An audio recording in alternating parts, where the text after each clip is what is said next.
See folks are still coming in. Yes. Good. I'll do a full shot. Okay. Welcome to Gaming is So we're calling you Dr. Accessibility and TTRPG. Thank you for your interest so early in the morning. This is a power invested in me by Jess Dempsey of the TTRPG project. I get to be your moderator today. Thank you, boss. My name is Frank. I use any and all pronouns. I can be found at Black Halo anywhere on the internet, mostly Blue Sky. And why don't we start with my neighbor here. We'll introduce ourselves again. I'll go down to the end. And then we'll get into some questions about what our panel is about. Okay, so hi, I'm Jen Cash. As you can see or not see, I'm legally blind, and I am also on YouTube as the Blind Bard. I have a degree in education and vision studies, and on YouTube I try to just spread awareness about accessibility in TTRPG, and my main goal is to empower blind gamers to play and run their own games with ease, confidence, and independence. Awesome. That's super awesome there, Jen. Hi everyone, my name is Derek, and I go by he, him, but like really you can just do it at any point and be like, hey, dinosaur guy, are you with a face? I'll be like, yes, hello, that's me. Yeah. I've been around several PAXs now. Some of you might know me, some of you may not. But I'm associated with this little blue dinosaur called a Omnisaur, and I run the company Omnisaur Games. Yeah! Yeah, and I'm specifically a professor of psychology and game design. And I used to be a psychotherapist, I stepped down from that because there's literally not enough time in the world to do everything. And my whole shtick was trying to make mental health more accessible through gaming before I realized that games themselves weren't necessarily accessible themselves. I've been doing everything I can to try and factor in neurodiversity, since that's an area of specialty of mine, into how tabletop games are designed.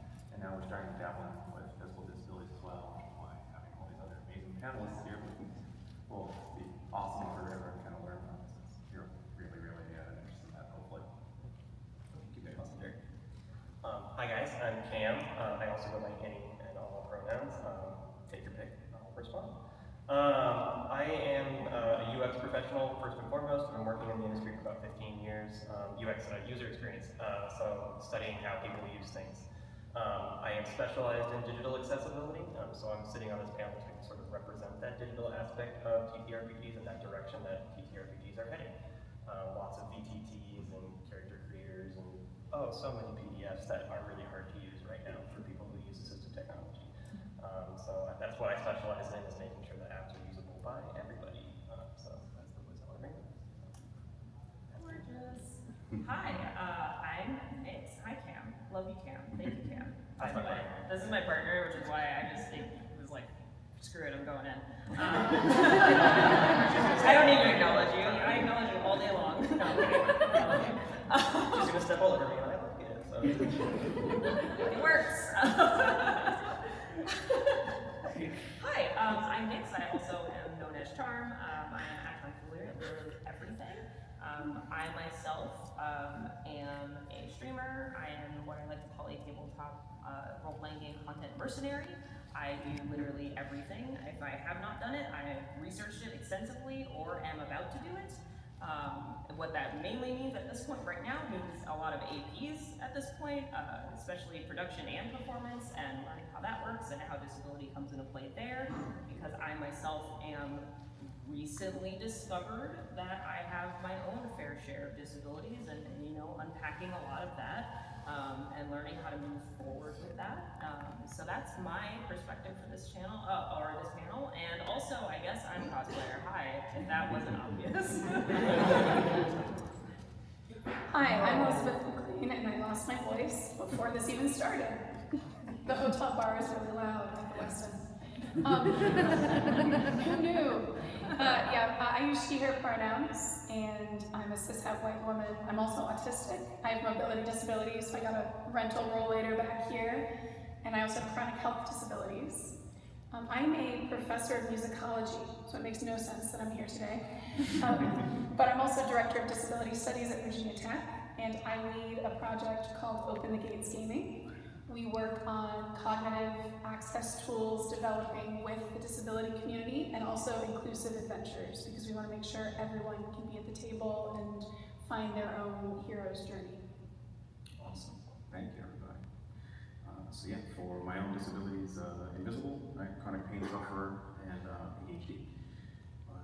Yeah, why don't we get some stories from all of you about why accessibility in TTRPGs is so important, and maybe the beginnings of how you were trying to address that in your various works and things. We'll start at the end of this.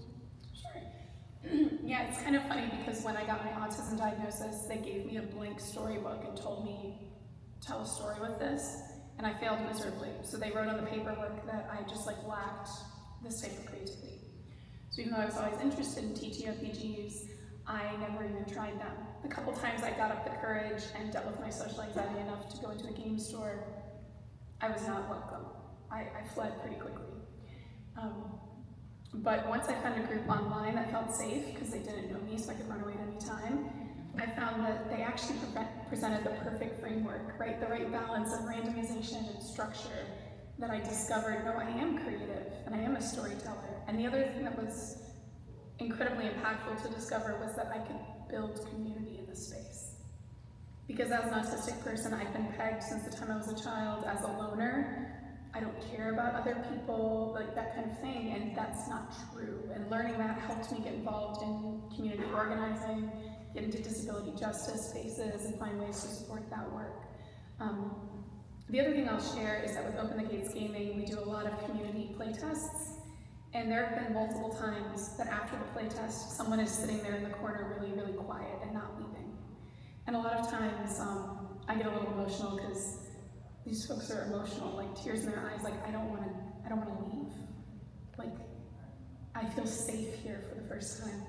And there's something about this hobby that even if you show up with strangers, if it's in a safe space, you have the most wild, ridiculous idea, and you see all these people that you don't really know go, okay, yeah, we're gonna figure this out. Yesterday, shout out to the rogue that lassoed a pseudopod ochre jelly at my table and a druid that turned into a draft horse to drag it around, right? Like, yes, we're gonna do it. And there's something about that helps people realize they belong in community, their ideas are important, people care about what they think, and it can change the way we relate to each other. That's right. Thank you. Especially like you say people who find that safe space maybe for the first time ever. And that's how you know you're doing good work. Amazing. Well, that was beautiful. Oh gosh, can you reword the question out loud for me? Yeah. So we're just checking in as to why accessibility in TTRPGs is important to you personally, right? And then if you have some input as to how maybe the work you're doing applies to making that easier for other folks. Excellent. Okay, so I have had a very long and storied life of being involved in tabletop games. My first literal tabletop game, I was 6 years old. I was a 90s kid, so I'm now older. And they've always been part of my life, and they've always been a really great way for me to explore the world in a safe environment where I was able to feel comfortable to experiment. But they were also a world where many people really embrace structure. And as someone who presents pretty feminine, and a person of color, that wasn't necessarily welcome from that side. So I didn't even realize that I was having other issues involving a disability because I was already ostracized for a different reason. So now that the world has gotten a little bit of a better place, I've been able to explore more of who I am and what I am and what I bring to my tables and where my challenges actually are as a person, and in that discovering disabilities. Myself, I did not mention exactly what disabilities I have, but I'll mention them now. I am autistic. I have been officially diagnosed. I also have ADHD, and I also have new chronic pain disabilities that are, and I also have PTSD. Thank you, my love. I appreciate it. Thank you. running down the line. Yeah, I appreciate that. Put it out in the open. Yeah, so the table was my safe space, and it became an even more safer space as I started to explore these things. And at the same time, as I'm starting to do these things professionally now as an adult, I have learned that there are some things that are still truly missing in the tabletop space, not just from a physical disability standpoint, but a mental disability standpoint. There's a lot of things that just aren't prepared for. There's a lot of like patience that people are missing. There's a lot of like calmness when it comes to just explaining something again, even resources that we can use, things like that. So I'm discovering that I've been trying to take that next step up to try and help make a change and be more open and also help open the world for others as well. Awesome, thank you. Thank you. What's that? Yeah, I don't have a specific story as much as like a general theme as well, so I kind of tiptoe into that. I'm a forever DM. This one trained me. Unlike her, I had very little exposure to D&D until I met her, and then she was like, I don't like DMing, so I'm going to make you do it. And it worked out very well for me. But in that space, as being the forever DM, I've seen a lot of people at my table. And I've seen a lot of people who had different needs at those tables. And I failed a lot. Like, I definitely, as the DM, failed to address those needs a lot. And it sort of made me sort of wake up and be aware of the like lack of tools for people, especially entering this space, to know how to help people, to know what they don't know. And like, I feel like that's a huge gap that still exists to this day. And some of us are here trying to help bridge that gap. And then I watched us sort of rush into the digital environment, and where there's already a slew of changes and already a slew of accessibility tech that already exists, like across all sorts of applications. But now a bunch of indie developers are trying to build these tools that exist that are just sort of making that gap bigger instead of making it smaller. In particular, I think one anecdote that is very helpful is several years ago I tried to put together a work D&D game and get a bunch of my team members on board to play together. And it was a distributed team, so we had folks like all over the country trying to call in to one shared place to play a game. So naturally we went looking for a VTT, a virtual tabletop, and some sort of online tool to get it working. And just the days and weeks and months that it turned into of trying to get everybody to find a tool that worked for them, that worked with their assistive technology, that worked with their particular brand of neurodivergence. It just became such an uphill battle that I had multiple people bow out because they didn't feel like it was for them, who were new to this world, and maybe missed their chance to be a part of it because they didn't feel like they were part of like the expected audience of this genre. And it sort of broke my heart a little bit. And especially as someone who works in the digital space, like that should be a way to bring people in, not a way to exclude them more. And I think it's very important for us to try and like use those tools to help meet people where they are. Yeah, especially like you said, that a lot of the tools exist, but then they're being kind of redundantly iterated on. There's a lack of information for helping people access those tools. Yeah, exactly. There. Man, that's a great story. And I really love that. We should definitely talk more after this, because we're doing a lot of digital stuff now too that we could use help with. But, a lot of my stories kind of flow through the same themes, the same beats, mainly because there's a lot of intersection between the neurodiversity and therapy, which says actually a lot about the world when so many of, let's say, your depressed clientele are like, oh man, I feel like a failure. It's like, somebody in school tell you that? Is that your teacher? And they're like, yeah. It's like, do you know there's a thing called dyslexia? Maybe it's because of that you can't read, and not because you're not trying hard enough. And like those particular stories, right? Like so many people can relate to that type of story, and it can get really bad in a lot of situations. One of the more recent things that happened is we're currently trying very hard to release. It's finished with this little kids first RPG called Adventure. And it features this little dinosaurs, and every one of the adventures is geared around a particular neurodivergence, not only to make it accessible to that neurodivergence, but also to make sure that we can celebrate it, make it something that's a positive experience for everyone to enjoy together. And when we were doing playtesting, and there are moments like this all the time, which is why I'm so inspired to do all this work. But when we were doing playtesting, there was a group of very troubled kids from a lot of different diverse backgrounds that had all come together. And there's this one girl who was 7 at the time, who was completely mute. She wouldn't say anything to anybody, and it's kind of hard to play an RPG when you're not willing to talk, right? But for whatever reason, and we'll get into some of the madness of this later, she picked up one of these particular dolls, hugged it, and it was the first time she was able to actually talk public. It was a really, really cool experience, and of course she went home with the plush that day. I definitely had my little dinosaur is adopted. But yeah, and like, was that neurodiversity? I don't know.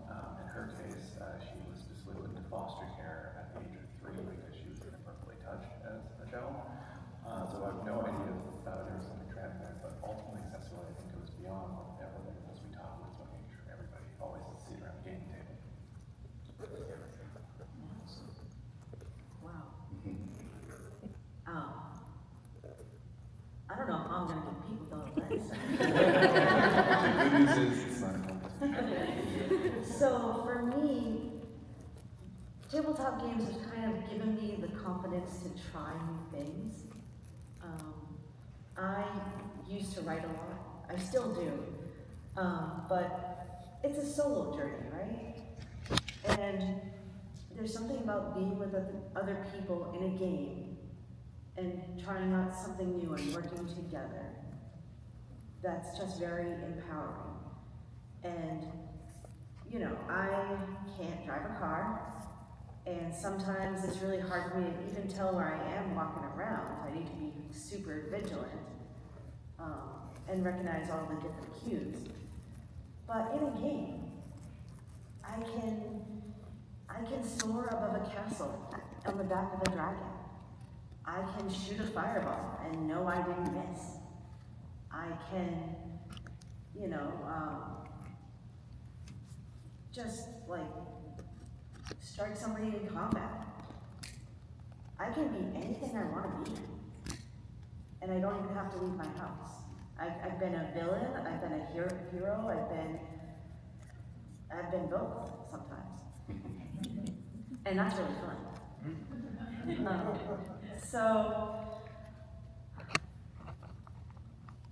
So it's like the camaraderie that you get from just being at the table with other people, and it's safe because you know you're not going anywhere, and you can just do everything that you want to do.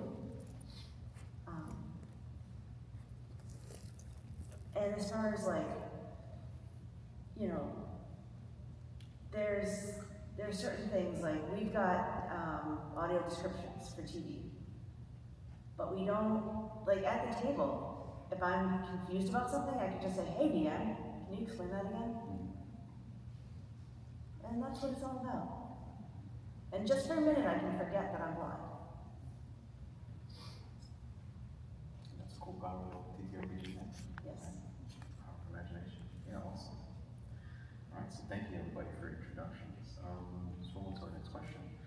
What's some of the bigger challenges that you have designing TTRPGs or experiences, whether it's UX or driving your viewers to content if you're a content creator? Let's start with Cam and work with.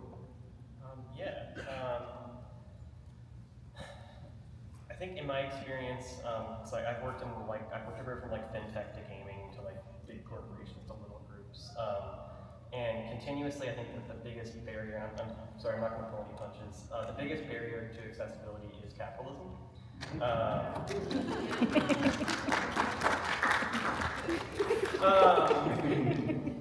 As a professional in this space, I've been asked way too many times, like, well, what's the percentage of users that's going to be affected by this?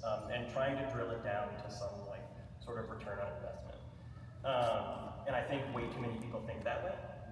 They try to make it some small number that they can forget about. But what they're basically doing is they're choosing who they want to exclude from their product. And they never think about it that way. It's always like that, what's the fringe case? I love that word. What's the fringe case that, but we don't really have to worry about because it's just an exception to the norm. That's a UX term, by the way, that I so love. Gross. Yeah, He's full of spice about this. Yeah, I'm getting spicy about this. No, it's deserved. Okay. I see you. So yeah, I think that's like one of the biggest misconceptions, and like I've done a roadshow, maybe I'll do a roadshow here at some point in the future at PAX, but about like the disabled demographic is huge. It's the continuously growing minority in the world. Everyone should aspire to one day be disabled. It's called aging. It's called aging. It's the one minority group we all want to enter at some point.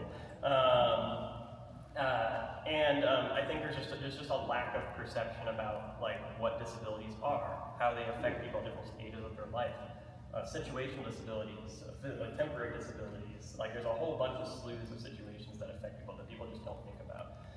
And instead, I call it the no blind doctors paradox. In that this is based on lived experience of me trying to explain why this software had to work.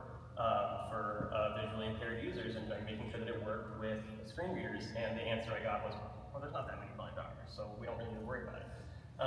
And that hurt me to my core, absolutely, but that's like the core principle around this is that there's just this assumption that someone with a disability is not going to try to use your product, and if you don't build it for them, they definitely won't.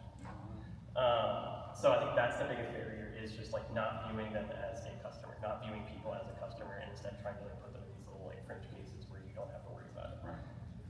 Justifying writing. Justifying it as a write-off, and justifying exclusion, basically. And the other part of this that we can talk a little bit more about is just knowledge. Like I said, like people don't know what disabilities are out there, and especially from a digital perspective, that's my forte. But also just in general, it's just like we see a lot of games that aren't built with like neurodiversity in mind. A lot of technology is not built with the tools in mind. And in a lot of cases, that isn't the malicious or the sort of like flippant nature that we see with like marketeers and business folk, but it's more of like, I didn't know that even existed. I just wanted to make a cool card game. I didn't think about that. I didn't know that even existed. And so there's like a lack of awareness. I think that's a huge barrier to getting people on board with that stuff. And that's, I think, something that we're trying to do. Stuff like this is trying to make people aware of what's out there and what the tools are that exist. Yeah, for sure. Thank you, Cam. Yeah, stop you. Elizabeth, you're up next. Everything Cam just said, all of it, 100%. I mean, one of the biggest issues is that ableism is so pervasive. It keeps us out of being able to enter game stores that don't have ramps, or even know the game store exists if they don't have digital accessibility for their website. It keeps us from being able to access education, to access training, to enter the gaming industry. People's fear of us, because we remind them that they are fragile meat suits too. Their fear of us keeps us from public transit. They want to look away. And what I love about this, and what I have loved about coming to PAX and seeing so many of you with like visible markers of disability, or just, you know, owning things, taking care of each other, is like, we are not going to let them erase us. We are not going to let them make us invisible, because that is what drives a lot of this. I mean, I think about how, you know, the Americans with Disabilities Act here in the United States is what, like over 35 years old now, and still not fully implemented. And at the end of the day, Section 504 from the Rehabilitation Act from the 70s is still not fully implemented. And it is this constant, you're a minority, you're not worth the expense, you need to wait. No, we're done. We're done waiting. So yeah, us not being seen is one problem, and I'm glad that so many of us are here and changing that. And whether you're disabled or not, or just here because you're allying with us, like, thank you. But the other big issue, right, is there's no such thing. I love the aspiration of universal design, I really do, but there's no such thing as one size fits all. We have to have multiple ways to access everything. And these can be the same experience, but we have to be very creative about it. You are not going to be able to design a game that's accessible for people with disabilities. You can design a game that's accessible if you design with disabled people. So you have to work with us. Hire us, employ us, consult us, pay us a fair wage, and absolutely wonderful, magical things can happen. The last thing I want to mention is individualism. This is what I love about disability justice, the idea that we move together. We slow down together, even if that means delaying the release of production until it's ready. We think about access as not an individual problem. The problem is not that this user is blind. The problem is not that this user is autistic. The problem is that you design something that is not inclusive of people who are blind and people who are autistic, right? And instead of thinking of it as like, oh, these little individual bodies and minds don't fit, we need to find ways to move together with people that are different than us. So, you know, the other issue is like, we've got to work on representation along all of these axes, right? Because what a like Black autistic man needs and what me as a cishet white autistic woman, like our experiences are different too. So that is a big call, but it's something that we can do together as long as we are moving forward as a community. Yeah, absolutely. I'd like to add something here. Please do. Go for it. Okay, so when we're talking about creating accessible experiences at the gaming table, like they said before, it's not a one-size-fits-all thing. It's going to depend on who's at your table and, you know, the games that they want to play. Like, not everyone's going to want to play a political intrigue. Not everyone is going to have the same accessibility needs. Like my sister and I, we have the same visual disability, but our visual acuities, how we see, is so different. She sees a lot better than I do. So, with that in mind, you know, if there's somebody at your table that has a disability, just ask them. Like, it's all about making them feel welcome at your table, and ask them what they need, how you can best help them. And you don't have to do anything crazy. When I first started, I had a set of regular dice, and I couldn't read them, but I had the person sitting next to me help reading my rolls. And my DM helped me roll up the character, and I couldn't read the sheet, but I had someone sitting next to me, if I had a question, could give me the information I needed. So you don't have to do anything too crazy. Just meet the person where they're at, and trust me, we just want to be included, and we feel grateful that you're including us at your table. Yeah. Yeah, absolutely, Jen. Thank you for that. And we're going to dig into that point a little more in the next couple of questions, but I want to segue off from Elizabeth's second point, right? Essentially, nothing for us without us, right? Include us in your design from the beginning. And this question is specifically for Nix, but if anybody wants to jump in, right? When you have a situation where you are new to having disabilities, new to asking for access needs, right? Having those accommodated. What are some of the common challenges that you have dealt with that, and some of the more effective ways that you have managed to overcome that? We have some overlap there. Like my physical disability I got when I was very young, and we talked about how when you are young and disabled, a lot of people don't justify that, right? They think that you're trying to get over on a system, or when you don't look disabled. Yeah. Rough. It's rough out here in these woods. Mm-hmm. Gosh, where to even begin? First and foremost, discovering these things when you're older is, oh gosh, bless you. Or or non-denominational. You are so good looking.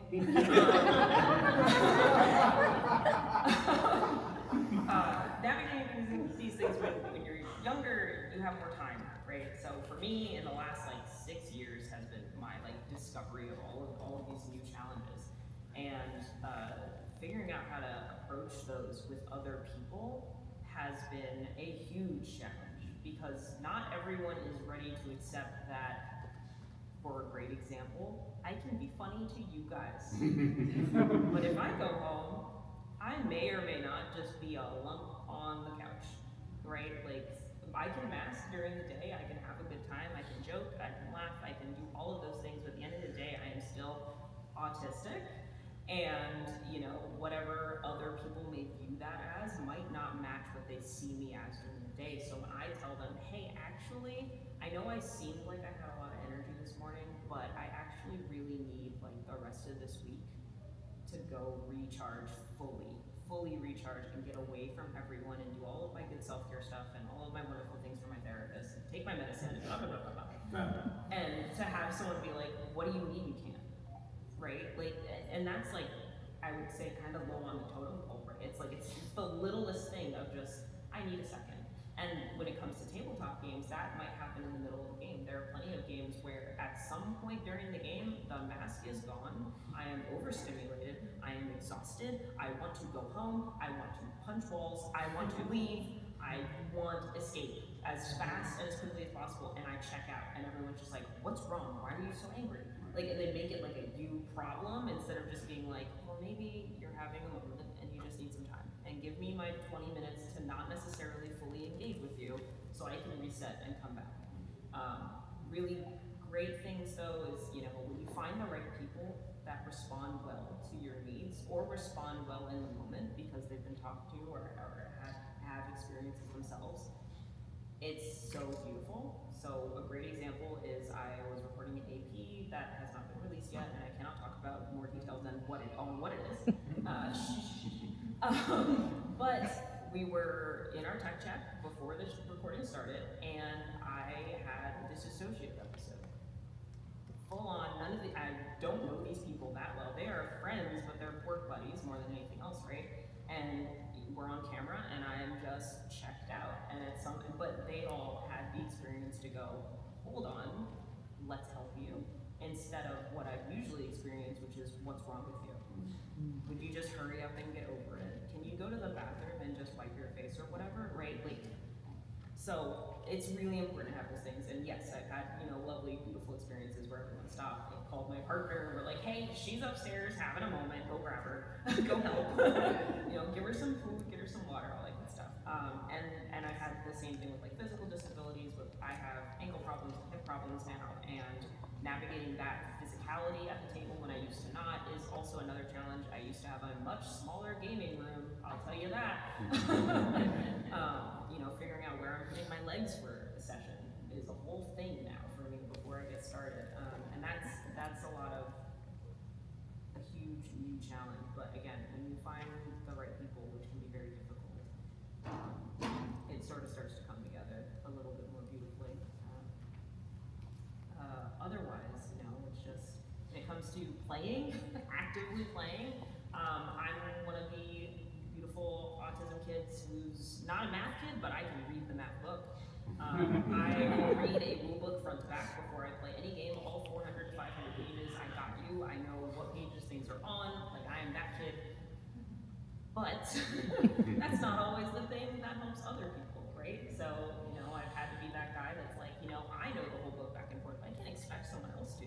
So let me help make a cheat sheet. What information is the thing you're struggling with? Or being someone's answer, being someone's help, right? So for a great example is Cam here, my forever GM. Sometimes he doesn't like certain rules and will not remember them on purpose or maybe because of his own neurodivergence, right? It doesn't matter why. What matters is that if he goes, I don't remember what grappling is. What's the grapple rules? What's the jump rules? Yeah. Don't ask me. But ask you. But ask me, I got you, you know. You do it, I do. I don't know any rules. I just And I do that. You know, like, that's one of those ways that you can like accept someone's neurodivergence instead of making it like, oh, you're just a rules lawyer junkie, like you're just that asshole. And it's like, actually, you can use rules lawyers to your benefit. For example, making them a rules helper. In my case. We're great. We're lovely. Very helpful. Yeah. talk about Moody. True. Facts. I am the glue. I'm the contact cement holding this and him together. There is one thing I wanted to add. Please do. To touch on really briefly that you said. I mentioned I failed a lot as a DM, and this one trained me. I've been DMing like for like 15 years with her now. So like I've been DMing her through this journey of self-discovery as well. And she very clearly like indicated now what her needs are. But we did go through a whole period where she didn't know what her needs were. And I'm trying to figure out what her needs are, she's trying to figure out what her needs are. Neither of us have the tools or knowledge necessary to help her, to help me, to help anyone at the table.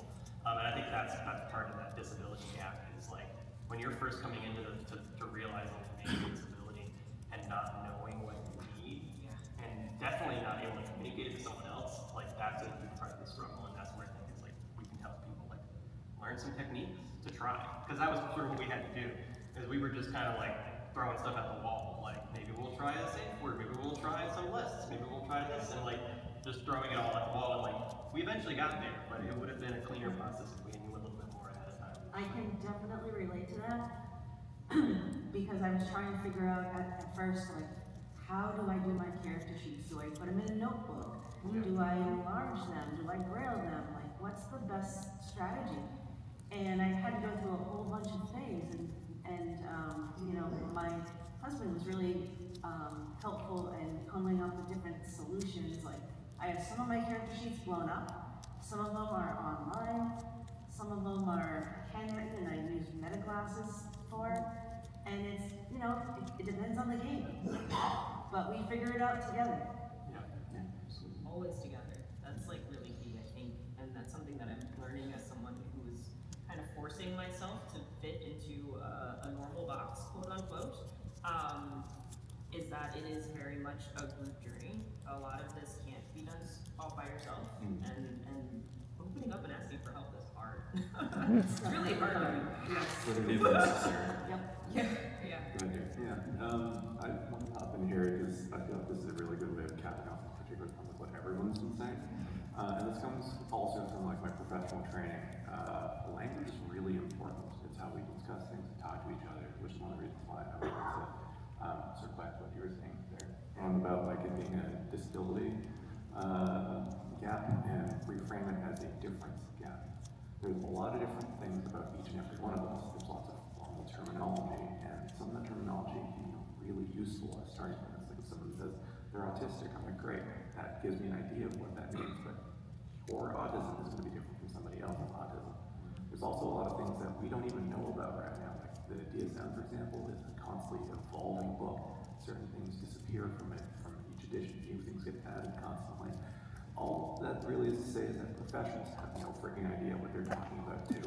And the starting point is really just understanding that everyone is ultimately just humans. We're all just doing our best and be patient with one another.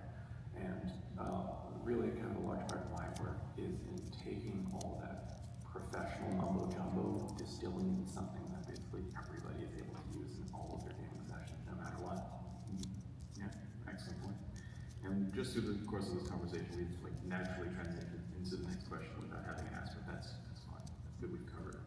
But that question, just for clarity, is: are there any products or techniques that you would recommend in order to make things easier to access your games and or whatever activity you're trying to do? And just to point out, an access tool that we deployed for developing this panel is we had a shared group doc, and everybody got to contribute to what questions to ask here and which questions they specifically wanted to answer. And I think for this panel, it ended up being pretty helpful for just about everybody up here. So I'm glad that worked out. Jess. But yeah, does anybody want to sort of touch on the last bits of that concept, like tools? One little thing. I tend to overtalk, so interrupt me. First off, next. Stop. You're not allowed to talk. You said it. Oh, thank you. I'm sorry, never mind. You can keep going. You were complimenting. No, I mean, it's absolutely amazing because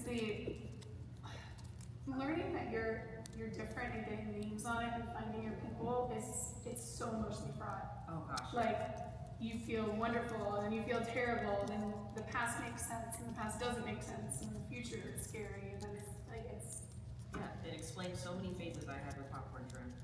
I love it so much. And I think one thing I want to really emphasize that you touched on, if someone is asking you for something, they're trusting you. They're taking a leap of faith. They're like, I think you can do this for me. If at all possible, do that thing for them. If you can ask them, would this work, brainstorm together. But they are putting their trust in you. They're being incredibly, incredibly vulnerable with you in that moment. And I think that mindset is the most important tool that you need is listening and believing the person in front of you. You don't need to know anyone's diagnosis. Like, to speak to your point, it doesn't necessarily help because access needs to be completely different, even if you have the same thing written on paper. You just need to know what we need, and we need that trusting relationship that when we ask, you will provide it. And a scary thing is going to happen to you. You're going to hear a lot of complaining. If the disabled people in your life are not complaining to you, they don't trust you. And if they're complaining all the time and telling you like all these things you could be doing better, that actually means that they trust you, because otherwise they're not going to invest what energy they have in you. So I love the examples that y'all are setting and bringing of owning what you need, of asking for things, of providing things when you can, because that is what's important. And I think that at the end of the day, the fact that accessibility and tabletop, people are trying to Lone Ranger it and solve it together is so ridiculous. Like, this hobby is about collective problem solving and creative problem solving. I'm going to posit that this is actually a disabled hobby, and welcome non-disabled people. Venn diagrams is And neurotypical people. Somehow, Maybe you'll be one of us eventually. we deploy tactics in the game, but we struggle to do that outside. No, I quoted in a book with some absolutely wild statements about, like, I was saying something, I did not know she was going to write it down. But like, Dungeons and Dragons and Pokemon are autistic technologies, and the rest of you, you're welcome for enjoying them. Yeah, but anyway, no. Thank y'all so much. I'm just the brilliance of it. Thank you. Yeah, so any more quick comments on like tools that help you access your spaces? I'll take one. Please. No, Jen, go. Yes. You got this. So, let me just start by saying that vision is a spectrum, and not all blind people are the same. Like, my sister and I see very differently. She likes to read large print dice. She likes dice that speak to her, both of which exist. I can't say enough good things about TTRPG. They have given me total independence of the table. I can read my rolls very fast. I always know which way is up because they have a nice orientation marker, they call it touch point. They have the sides for stability. They have like different, it's just great. And I encourage you all, if you know someone who's blind or is interested at all in that kind of stuff, check them out.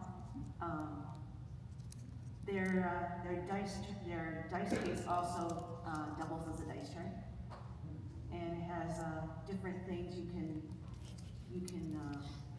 read the.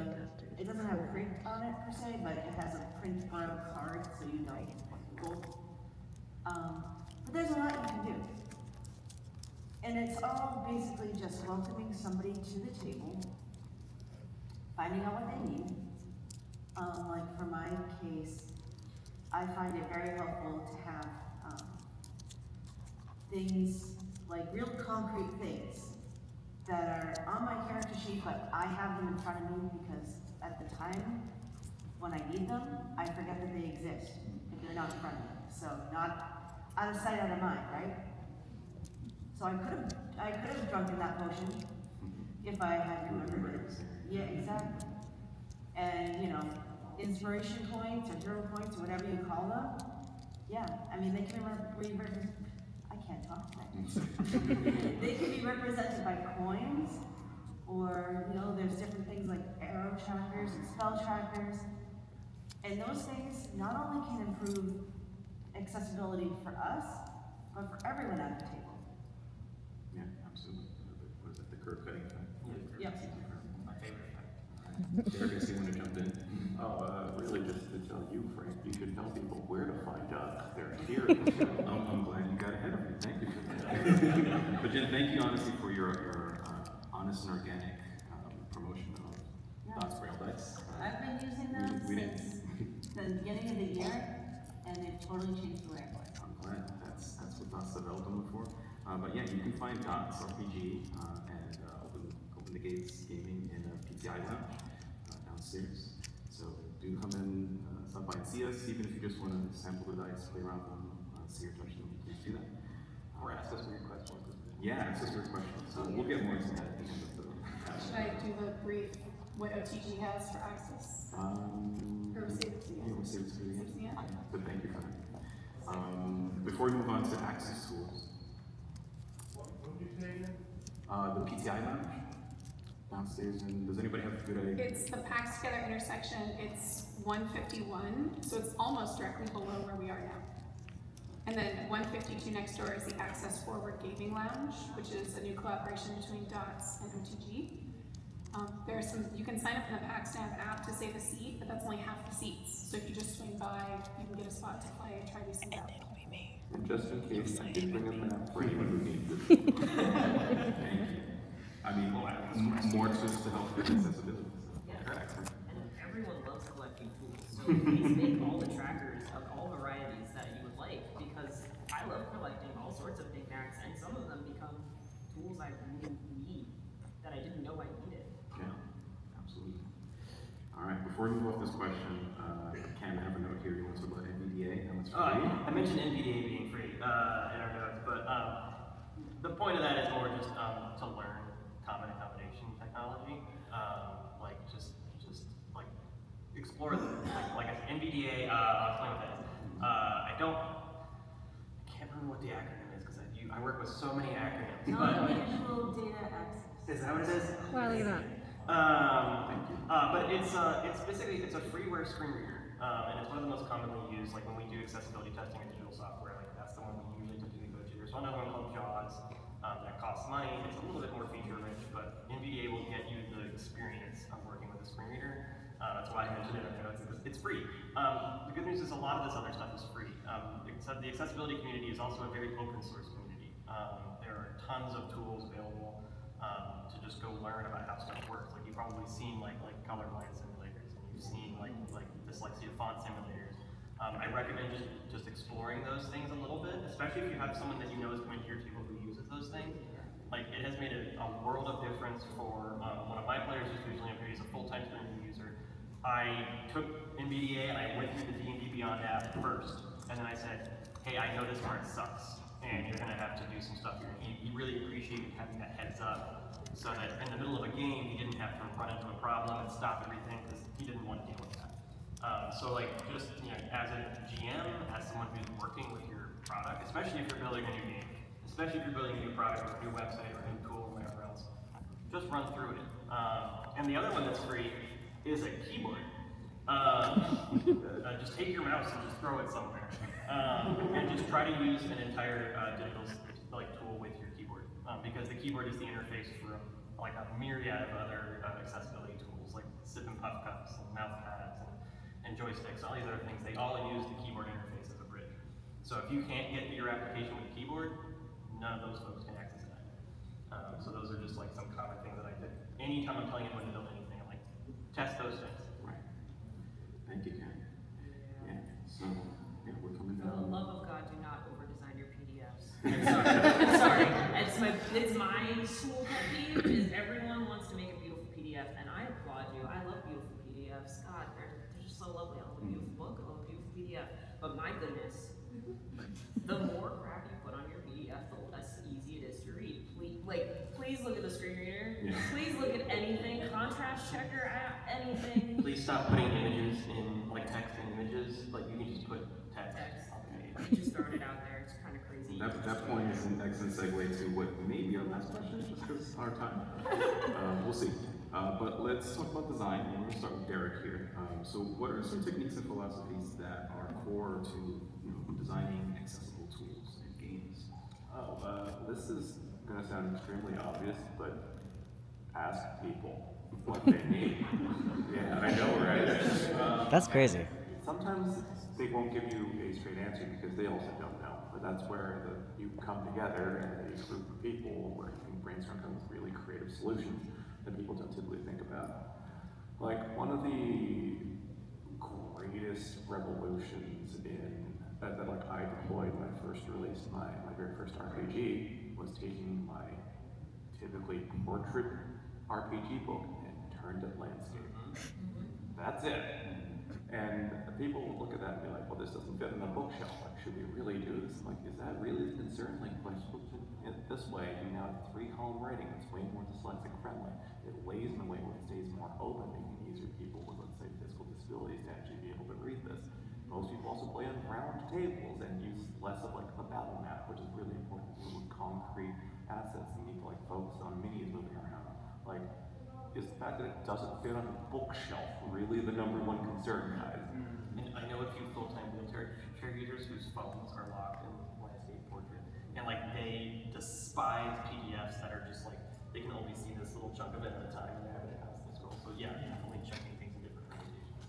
Which really gets at like the fundamental accessibility issue. You need to ask yourself what really matters and check your priorities over and over again, like you're saying, because there's so many times we just assume it has to be this way.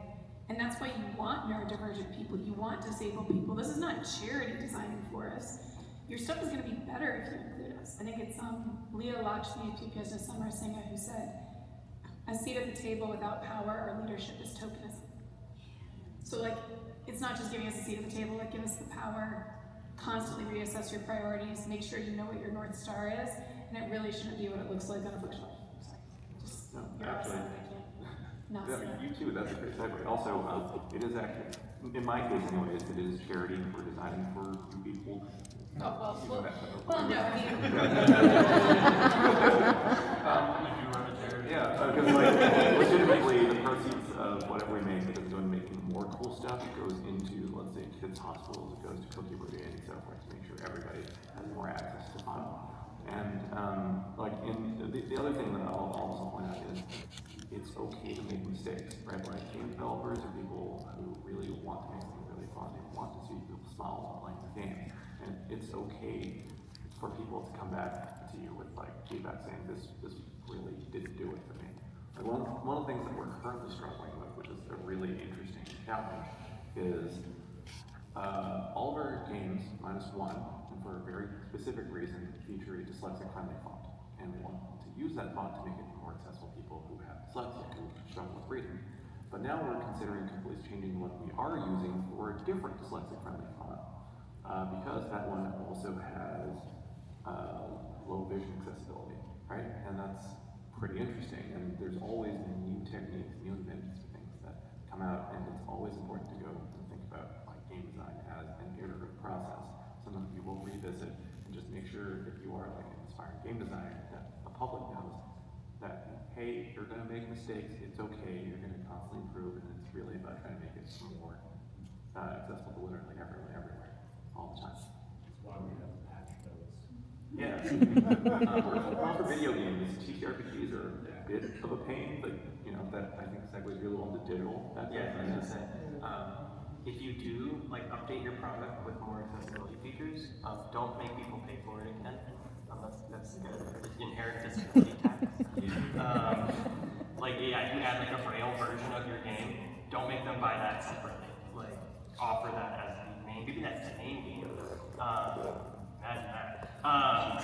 So yeah, like it's a common thing we see is like, yeah, you add the addition of this tool, and someone has to pay for it to be included, and like that's anyone would hate that if you think about it. yeah, a couple of years ago, you had to pay a Peacock subscription to see the ASL interpretation of the Super Bowl halftime show. What? Sorry. Yeah, so I this didn't last know. year it was on YouTube. But yeah, I mean, your instant reaction is like, that is not fair, but then why do we do it for TTRPGs? Right. Can I say something? Absolutely. Okay. So if you're making a PDF, and you have photos in it, please just put alt text around them so that I know what that is. And, you know, and make sure that it's screen reader friendly. Like, I had to scan something the other day, and all I got like chunks of text and then complete garbage. And I have no idea if that was a picture or if that was because the font was funky and they couldn't read it. SVG code. Fondling for the board. Yeah. Well, think about how tired you are after DMing or playing a really long session. And now imagine all of the extra burden that is being put on people when something isn't accessible, and you can see why we can get shut down. Yeah, you know how you hate it when you open a PDF and there's no like bookmarks and you can't figure out what the heck you are on the page? The same thing happens if you don't make headers headers. Like if you just take text and make it big and bold, that's not a header. You have to actually semantically label it as a header. And like when you do that, it gives like a hierarchical structure that like a screen reader can pick up. And you can just go to like the header that you want and go through it. So like it's these little tiny things that like that's why I like encourage people to like use the tools, because you realize like, oh, this is a feature I didn't realize existed that I could easily like capture by just using a drop down. Thank you, everybody. So we kind of organically touched on also including and involving people with disabilities in the creative process, but we have a little bit of time, so if we want to add anything on that particular point before we get to our last question. Sure. I mean, so my group, Open the Gates Gaming, we're a bunch of academic nerds, and we've been able to leverage grants only available through higher education, so we can make all of our stuff free and open access for everyone. But we've been slow and deliberate designing with the community, not just having the team be disabled-led, but regularly engaging in playtesting. We worked with Disability Forward Research Consulting, who paid disabled consultants $100 an hour to play D&D with us and tell us how what we were doing was wrong and help us fix it. You've got to show up and actually give people leadership and agency over a situation. You've got to touch base and say these are the things that changed. You've got to hire people and bring them into the process. So there's that one side of like involving disabled people the whole way through and actually listening to what we need instead of saying, I'm gonna design this thing for you. Start with, what do you want? Like our team is not necessarily obsessed with Dungeons and Dragons, but it is what our local disability community wanted, so that's what we did. And then once you get there, trying to, I mean, we have a little bit of a leg up on the anti-capitalism crusade, and I'm just gonna own that, like we just have a privilege here. But if there are times you can make something open access, if there are ways that you can have, I've seen some organizations have a certain amount, DOTS actually does this too, have a certain amount of your product set aside to give to people who can't afford it otherwise. Disabled folks make less money in the exact same jobs. People with disabilities are stuck living under the poverty line and they can't save money. The cap on how much we can have in our bank accounts if we're on SSDI in the United States has not changed since the 1980s. And I don't have to tell you that inflation has happened since the 1980s. Yeah, so what we work on though are cognitive access tools, which have a very big curb cut effect, because although they were designed with folks with autism, ADHD, traumatic brain injury, chemo brain, things like that, they're great for parents, they're great for anybody who's busy, anybody who's like playing in a language that's not their first language. You can stop by our booth at the PTI and get these. They're also free downloads on our website. But they are constantly being developed, constantly being improved, with the goal of, if people want to play Dungeons and Dragons, we don't want you to have your own little segregated table with easier rules, or to have to pick a different set. Like, we're going to give you the tools so you can access the rules as they are. Have a comparable experience at the game. Absolutely. And that said, we use a Creative Commons license, so if any of you are like, I don't really mess with Hasbro, and you have another system, come find me. We will actually give you all of our InDesign files, we will give you our research data, we will give you everything we can, so that you can then design something for other systems that work for you based on our stuff. Awesome. So, yeah, that's my plug. Yeah, I could hear more about that all day, but we are almost out of time. So I want to give us some time to mention any projects that we're working on, and obviously, again, reiterate where you can find us today. So we can start with Derek and work our way down. Sure, yes, hi. You can find my booth, not me, but my booth down at the main expo floor at number 12111. The reason why I won't be there is because I have another panel immediately after this all about networking. So if you want to check that out, you're welcome to join me there too at some. I have no idea. I also have no information. Yeah, but I actually don't know where that room is, so I want to venture as well if anyone wants to help me find it. But if you go with horseshoe style back around this floor, it's on the other side. well, I didn't expect like a real answer. Thank you. The place is just one big circle. Cool. But yeah, so we're pushing a lot of really interesting new products. We have a new competitive cookie baking game called Get Baked, which is hilariously titled so aimed at kids and adult game. But all the proceeds for that get donated to Good Brigade Kids Hospitals. And we also are showing a venture, which is unfortunately just for pre-order right now because we're struggling to release it. It is exactly what everyone's been talking about, you know, disability taxes, everything like that. It's something that I don't want people to have to experience. Unfortunately, we are Canadian and trying to bring gaming into the States right now with the current political climate is incredibly difficult. And that particular game requires a ton of different components for the accessibility it's supposed to offer to every type of audience. Thank you for that, Derek. We're out of time, but I just want to let everyone know. Open Gates Gaming is running games, RPGs in the PTI Lounge and the Access for Gaming Lounge throughout the con. So if you want to get into some games, some with accessibility tools, please come and see us. Stop by, sign up. Elizabeth, you mentioned that. And if you have questions for us, meet us out in the hallway or see us in either of those lounges throughout the con.